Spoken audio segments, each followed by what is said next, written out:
Dei picchi l'ordine degli addendi non cambia.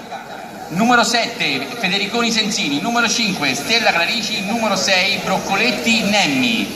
Gianluca, io penso che tu già li vedi, quindi lascia a te la linea.